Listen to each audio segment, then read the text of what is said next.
So, you need a little help, huh? All right. Well, let's see if I can help you out a little bit. These are your two options that you could have chose from in the quiz. And let's just try to reconstruct these so that they look like a rectangular prism when we're done. Let's look at the bottom one first. If I take that bottom one and I fold this side up first, wrong tool. Fold that side up first. That's going to be about that big. And then if I fold all these flaps up first, okay, I'm going to get something that looks like this.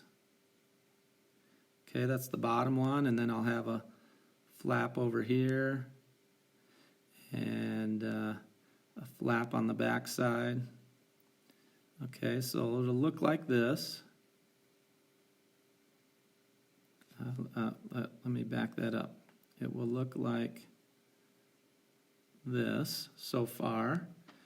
And so you'll be able to see the inside of the box like this.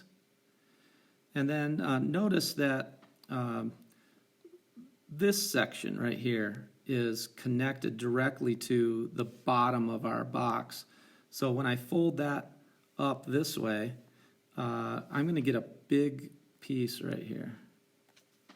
It's going to be a tall flap.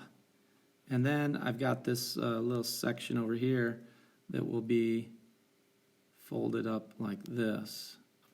Okay, so that is not going to work.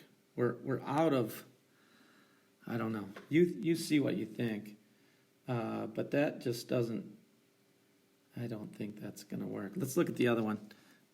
Maybe this will be better. The one on the top. Let's see. I've got a flap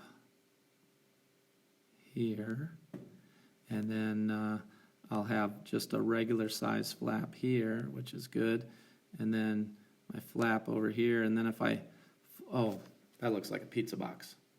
Now you might think, well, this is good, right? It's good if it bent right there, but it doesn't.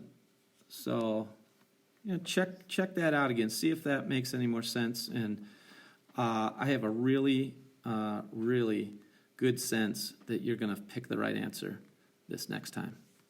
All right, good luck. The odds are with you.